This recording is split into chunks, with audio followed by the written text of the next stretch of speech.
The Philips BDM4037UW is an enormous 40-inch 4K monitor that is, to all intents and purposes, a TV dressed up as a monitor. But, ridiculous as that sounds, it actually kind of works. For a start, it looks great.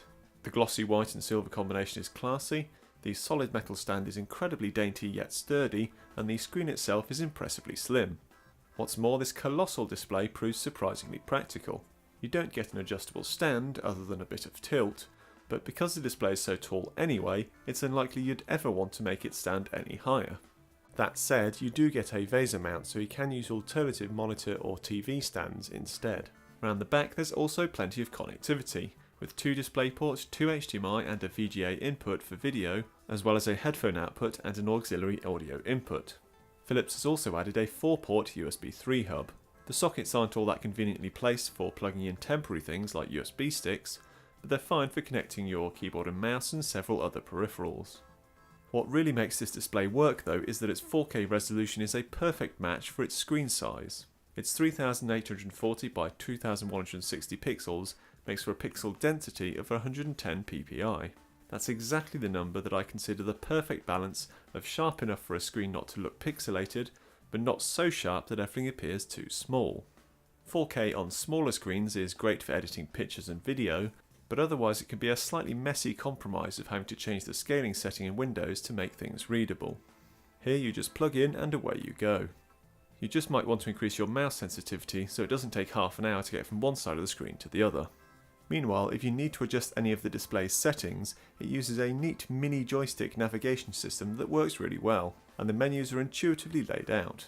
On this review sample the joystick has been damaged, so it isn't quite as responsive as it should be, but it's clear that undamaged it would be easy to use. The only really noticeable extra feature is the presence of picture-by-picture and picture-in-picture modes. The former can take 2 or 4 inputs, while the latter can deal with 2. On a screen this size, these features are that much more useful than they would be on a normal size screen. The end result is a display that works surprisingly well for day-to-day productivity. If you like to have loads of desktop space but don't want the hassle of multiple displays or bezel correction software, then this display is potentially ideal. What's more, its VA LCD panel delivers mostly very good and at times excellent image quality. It offers largely accurate colours and a staggering contrast level that's 4 times what you get on a typical TN or IPS monitor. Indeed, that's the primary reason why most TVs use VA panels, as contrast is so important for adding that punchiness and depth to video. In turn, this monitor is fantastic for sitting back and enjoying a movie, or playing more casual games where you just want to take in the visual splendour. Also helping is that this display is ever so slightly high gamut. That is, its colours look just a touch oversaturated. Not ideal for colour sensitive computer work, but again it can bring video and games to life. What's more, this display has incredible uniformity. There's just a 2.9% average deviation in brightness from the centre to the sides, and of course the curve helps alleviate any issues with viewing angles too. This being a VA panel, viewing angles aren't quite on par with IPS displays, especially when viewed from above, but they're still far better than any TN panel, and shouldn't be an issue for most users. So far so good then, but there are a few potentially critical problems with this display. The first is that its surface is semi-gloss. This is great for watching movies as it further boosts that sense of inky blackness from the high contrast ratio, but if you work in a bright environment it could prove distracting. There's just enough of an anti-reflective coating to take the edge off, but if work is your primary concern then a fully matte finish would probably suit you better.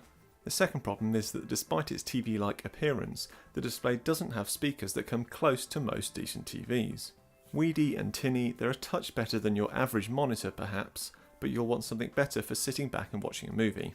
Oh, and in case you're wondering, no, this doesn't actually have a TV tuner. The third issue is this display's response time. Philips claims it's 4 milliseconds, but as I've tended to find with VA LCD panels, it looks worse than that would suggest. There's a very distinct smeared trail behind fast-moving objects, and changing the overdrive setting does little to improve this. Combined with its basic 60Hz refresh rate, and you have a display that's not ideal for gaming.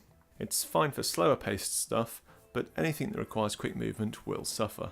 Nonetheless, there's enough here to make for a potentially ideal display for some users, most obviously those whose biggest priority is simply having a massive desktop.